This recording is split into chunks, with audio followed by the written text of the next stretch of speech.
नमस्कार, मैं हरी, आप देख रहे हैं डिजिटल न्यूज झारखंड। आइए जानते हैं झारखंड के प्रमुख खबरों के बारे में। इससे पहले से छोटी सी निवेदन की अगर आप चैनल में नए हैं तो चैनल को सब्सक्राइब अवश्य कर लें ताकि झारखंड के हर छोटी बड़ी खबर आप तक पहुंचा सकें। तो चलिए शुरू करते हैं आज की पहली और बड़ी खबर से। बेटी जवान और किसान पर मेहरबान, चंपा सोरेन सरकार कैबिनेट में 25 प्रस्तावों को दी मंजूरी। दरअसल आपको बता दूं, झारखंड की छात्राओं, किसानों और नक्सली एवं उग्रवादी घटनाओं में जान गंवाने वाले IRB के जवान एवं कर्मियों के लिए चंपा सोरेन की सरकार ने बड़ा फैसला किया है। सोमवार 12 फरवरी को मुख्यमंत्री चंपा सोरेन की अध्यक्षता में झारखंड मंत्रालय में हुई कैबिनेट की बैठक में कुल 25 फैसलों को मंजूरी दी गई है। कैबिनेट सचिव वंदना डांडेल ने यह जानकारी दी है। आपको बता दूं कि कैबिनेट सचिव वंदना डांडेल ने बताया कि तकनीकी शिक्षा के क्षेत्र में बेटियां आगे बढ़े, इसके लिए सरकार ने उन्हें प्रोत्साहन राशि देने का फैसला किया है। वहीं समय पर कृषि ऋण का भुगतान करने वाले किसानों को 1% अतिरिक्त ब्याज की माफी ऋण कैबिनेट में लिया गया है। वहीं IRB जवानों को सेवानिवृत्त आयु एवं नक्सली या उग्रवादी घटनाओं में मारे जाने पर उनके आश्रितों के हित में यह फैसला लिया गया है। वहीं दूसरी ओर वंदना डांडेल ने बताया कि झारखंड में छात्राओं को तकनीकी शिक्षा देने के लिए मानकी मुंडा छात्रवृत्ति योजना झारखंड सरकार लागू करेगी। इसके तहत राज्य में राजकीय एवं PP मोड पर संचालित तकनीकी शिक्षा संस्थानों में पढ़ने वाले 10वीं पास छात्राओं को प्रतिवर्ष 15,000 रुपये प्रोत्साहन राशि दी जाएगी। उन्होंने बताया कि BTech कोर्स करने वाले छात्राओं को प्रतिवर्ष सरकार 30,000 रुपये प्रोत्साहन राशि देगी। आपको बता दूं कि इसमें शर्त रखा गया है कि लाभुक छात्राओं को 50% अंक के साथ पास करना होगा, तभी यह राशि आपको मिल पाएगी। तो वहीं कैबिनेट सचिव ने यह भी बताया कि नक्सली उग्रवादी घटनाओं में मारे गए IRB के जवानों, कर्मियों के आश्रितों को उनकी शेष सेवा अवधि के बराबर भुगतान किया जाएगा। बता दें कि पहले यह तय नहीं था कि IRB में कार्यरत जवानों और कर्मियों की सेवानिवृत्ति की आयु क्या है। इस फैसले में स्पष्ट कर दिया गया है कि सेवानिवृत्ति की आयु 60 वर्ष होगी। तो वहीं इधर वंदना डांडेल ने बताया कि किसान जो कर्ज लेता है, अगर 1 वर्ष की समय सीमा के अंदर किसान ऋण की राशि वापस कर देते हैं तो उन्हें अब तक 3% ब्याज का अनुदान मिलता था। अब सरकार उन्हें 4% ब्याज अनुदान देगी, यानी कि राज्य सरकार उन्हें ब्याज में 4% तक की छूट देगी।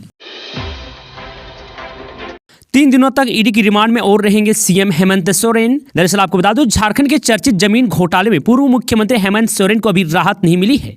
आपको बता दूं कि हेमंत सोरेन की ईडी कस्टडी 3 दिनों के लिए बढ़ा दी गई है। PMLA कोर्ट ने हेमंत सोरेन को 3 दिनों के लिए ईडी यानी प्रवर्तन निदेशालय की रिमांड पर भेजने का आदेश सुनाया है।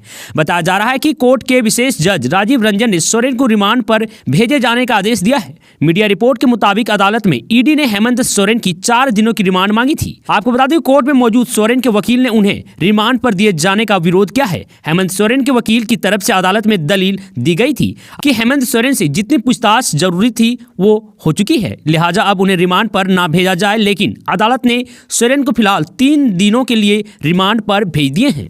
वहीं कोर्ट में सुनवाई के बाद हेमंत सोरेन के कोर्ट से बाहर निकलने का एक वीडियो भी सामने आया है। वीडियो में नजर आ रहा है कि अदालत से बाहर निकलने के बाद हेमंत सोरेन ने मुस्कुराकर अपना हाथ उठाया और लोगों को अभिवादन किया। अब जेट के माध्यम से होगी असिस्टेंट प्रोफेसर की नियुक्ति और PhD में नामांकन। दरअसल आपको बता दूं, झारखंड के BB अंतर्गत अंगीभूत संबंध व अल्पसंख्यक कॉलेजों में असिस्टेंट प्रोफेसर की नियुक्ति सहित PhD कोर्स में प्रवेश झारखंड पात्रता परीक्षा जेट के माध्यम से होगी।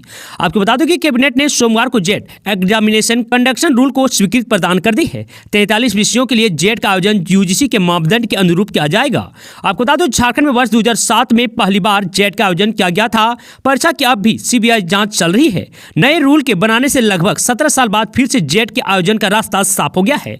आपको बता दूं कि जेट का आयोजन JPSC द्वारा प्रतिवर्ष किया जाएगा। इसे नोडल एजेंसी बनाया गया है। आपको बता दूं कि परीक्षा CBT mode computer based test के तहत 2 शिफ्ट में 2 पेपर की होगी। आपको बता दूं कि जेट व PhD प्रवेश के लिए अभ्यर्थी की शैक्षणिक योग्यता कम से कम 55% के साथ स्नातकोत्तर की डिग्री या समकक्ष होनी चाहिए, जबकि ST SC BC1 BC2 के लिए कम से कम 50% अंक के साथ उत्तीर्ण होना जरूरी है। आपको बता दें कि असिस्टेंट प्रोफेसर के लिए अभ्यर्थी की अधिकतम उम्र की कोई सीमा नहीं रहेगी, जबकि न्यूनतम आयु सीमा 1 अगस्त को 21 वर्ष होनी चाहिए। नई नियमावली के तहत जो अभ्यर्थी पिछली बार आयोजित जेट में सफल हो गए हैं वे पुनः उसी विषय में फिर से जेट में शामिल होने के योग्य नहीं होंगे। परीक्षा केंद्र के लिए अभ्यर्थी को 3 सिटी सेंटर चुनने का मौका मिलेगा।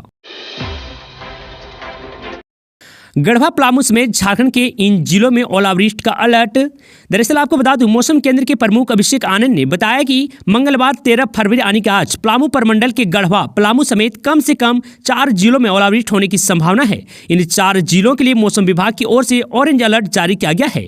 वहीं झारखंड की राजधानी रांची, गुमला, लोहरदगा समेत 5 जिलों में भी कुछ जगहों पर ओलावृष्टि की चेतावनी मौसम विभाग ने जारी की है। इन 5 जिलों के लिए येलो अलर्ट जारी किया गया है। मौसम विभाग के प्रमुख ने बताया कि गुमला, लोहरदगा, हजारीबाग, रांची और कोडरमा जिले के लिए येलो अलर्ट जारी किया गया है। उन्होंने बताया कि पलामू, गढ़वा, लातेहार और चतरा जिले में कहीं कहीं ओलावृष्टि की प्रबल संभावना है। इन जिलों के लिए विभाग ने ऑरेंज अलर्ट जारी किया है। उन्होंने कहा है कि मौसम विभाग में होने वाले बदलाव की वजह से लोगों को सावधानी बरतने की जरूरत है। ओलावृष्टि से पौधारोपण, बागवानी और खड़ी फसलों की नुकसान हो सकती है। वहीं 13 फरवरी को पलामू, गढ़वा, चतरा, लातेहार, गुमला, लोहरदगा, हजारीबाग, रांची और कोडरमा में कुछ जगहों पर ओलावृष्टि हो सकती है। राज्य के अन्य हिस्सों में कहीं कहीं गरज के साथ वज्रपात भी हो सकते हैं। वहीं 14 फरवरी को भी कुछ जगहों पर वज्रपात हो सकती है। झारखंड कैबिनेट में हुआ फैसला, अब इंजीनियरिंग की पढ़ाई के लिए सभी वर्ग की छात्राओं को मिलेगी छात्रवृत्ति। दरअसल आपको बता दूं, राज्य सरकार छात्राओं को तकनीकी शिक्षा प्राप्त करने के लिए प्रोत्साहन राशि प्रदान करेगी। कैबिनेट ने मानकी मुंडा छात्रवृत्ति योजना लागू करने के प्रस्ताव पर सहमति दे दी है। आपको बता दें कि इस योजना के तहत 10वीं पास करने के बाद राज्य के तकनीकी संस्थानों से डिप्लोमा कोर्स करने वाले छात्राओं को 15,000 रुपये व 12वीं के बाद इंजीनियरिंग की पढ़ाई करने वाले छात्राओं को 30,000 रुपये सालाना छात्रवृत्ति रूप में प्रदान करेगी। आपको बता दें कि योजना का लाभ 8 लाख रुपए से कम वार्षिक आय वाले सभी वर्ग के परिवार की छात्राओं को दिया जाएगा। बिना किसी विषय में फेल हुए न्यूनतम 50% अंक के साथ पास होने वाली छात्रा छात्रवृत्ति की हकदार होगी। योजना लाभ शैक्षणिक सत्र 2023-24 से अपने शेष पाठ्यक्रम के लिए भी छात्राओं को प्रोत्साहन राशि प्रदान की जाएगी। आपको बता दूं कि डिप्लोमा कोर्स के लिए 3,000 व इंजीनियरिंग के लिए हर साल 1200 छात्राओं को छात्रवृत्ति प्रदान की जाएगी। शांति समिति की बैठक में डीजे साउंड पर लगा गया प्रतिबंध, सरस्वती पूजा में नहीं बजेगा डीजे। दरअसल आपको बता दूं, गिरिडीह के डुमरी अनुमंडल सभागार में सरस्वती पूजा को लेकर अनुमंडल स्तरीय शांति समिति की बैठक आयोजित की गई, जिसमें दोनों समुदाय के लोगों सहित जनप्रतिनिधि और सरकारी विभागों के अधिकारी मौजूद रहे। बैठक में आगामी होने वाले सरस्वती पूजा को लेकर शांतिपूर्ण माहौल में त्योहार बनाने की अपील लोगों से की गई है। आपको बता दूं कि डीजे साउंड पर पूर्ण रूप से प्रतिबंध लगा गया है, जबकि बैठक में लोगों से शराब पीकर पूजा और विसर्जन नहीं करने का आग्रह किया गया है। इसे लेकर सभी स्थानों को शराब छापेमारी अभियान चलाने का आदेश दिया गया है, जबकि सभी पूजा कमेटियों से कमेटी के सदस्यों की पहचान प्रशासन को मुहैया कराने का भी आदेश दिया गया है। आपको बता दूं कि बैठक में विसर्जन के दौरान वीडियोग्राफी और पूजा पंडाल में आग लगने की स्थिति में रोकथाम के लिए समुचित व्यवस्था करने का आदेश दिया गया है। बैठक में विसर्जन की समय अवधि शाम 6:30 बजे निर्धारित की गई है। सुप्रीम कोर्ट ने झारखंड सरकार को जारी किया नोटिस, कही ये बात। दरअसल आपको बता दूं, झारखंड प्रारंभिक सहायक आचार्य संयुक्त प्रतियोगिता परीक्षा में सीटेट व पड़ोसी राज्य के टेट पास अभ्यर्थी को शामिल करने के मामले में दायर एसएलपी पर सुप्रीम कोर्ट ने सुनवाई की। जस्टिस संजय करोल व जस्टिस अरविंद कुमार की खंडपीठ ने प्रार्थी का पक्ष सुनने के बाद झारखंड सरकार को नोटिस जारी कर हल्फनामा दायर करने का निर्देश दिया है। मामले की अगली सुनवाई को 2 सप्ताह बाद होगी। इससे पूर्व प्रार्थी की ओर से वरीय अधिवक्ता गोपाल शंकर नारायण व झारखंड हाईकोर्ट के अधिवक्ता मितांश वत्स ने पक्ष रखते हुए खंडपीठ को बताया कि झारखंड हाईकोर्ट ने दिसंबर 2023 में जनहित याचिका में आदेश पारित किया था। सीटेट उत्तीर्ण व पड़ोसी राज्य के टेट पास करने वाले झारखंड के स्थानीय निवासी अभ्यर्थी को सहायक आचार्य संयुक्त प्रतियोगिता परीक्षा में शामिल करने का आदेश दिया गया था। इस तरह का नीतिगत निर्णय लेने का अधिकार झारखंड हाईकोर्ट के पास नहीं है, यह गलत है। झारखंड की क्षेत्रीय व जनजातीय भाषा संथाली, खोटा, नागपुरी, हो, कुड़माली आदि का ज्ञान जेटेड अभ्यर्थियों को है, क्योंकि उन्होंने इसकी परीक्षा दी है। लेकिन सीटेट अभ्यर्थी के पास क्षेत्रीय भाषा के रूप में हिंदी या अंग्रेजी विषय का ही ज्ञान है। जब सीटेट पास शिक्षकों की नियुक्ति राज्य के प्रारंभिक विद्यालय में होगी तो उन्हें स्थानीय भाषा में बच्चों को शिक्षा देने में परेशानी होगी। यह शिक्षा के अधिकार अधिनियम का भी उल्लंघन होगा। उन्होंने हाईकोर्ट के आदेश को निरस्त करने का आग्रह किया है। उल्लेखनीय है कि जेटेट पास अभ्यर्थी परमिल कुमार व अन्य 1300 अभ्यर्थियों की ओर से एसएलपी दायर की गई थी। उन्होंने झारखंड हाईकोर्ट के फैसले को चुनौती देते हुए इसे निरस्त करने की मांग की है। धनबाद में हेमंत सोरेन के करीबी के यहां जीएसटी का छापा। दरअसल आपको बता दें धनबाद में जेएमएम नेता अमितेश सहाय के गोविंदपुर स्थित स्टील प्लांट में जीएसटी की टीम ने छापेमारी की है। छापेमारी के दौरान किसी को प्लांट के अंदर जाने की इजाजत नहीं दी गई। इनके प्लांट में रॉड बनाने का काम किया जाता है। जानकारी के मुताबिक मामला टैक्स चोरी से जुड़ा हुआ है। मामला पूर्व मुख्यमंत्री हेमंत सोरेन से भी जुड़ा हुआ है। बता दें कि जेएमएम नेता अमितेश सहाय हेमंत सोरेन के करीबी माने जाते हैं। आपको बता दूं कि छापेमारी की टीम ने प्लांट की तलाशी ली, दस्तावेजों को खंगाला और फिर बाहर निकल गई। यह छापेमारी करीब 8 घंटे तक चली। जीएसटी की टीम सुबह लगभग 7 बजे रेड करने पहुंची थी और दोपहर करीब 1 बजे बाहर निकली। झारखंड की जमशेदपुर सीट पर इस नेता को टिकट दे सकती है कांग्रेस। 20 साल से पार्टी में है एक्टिव।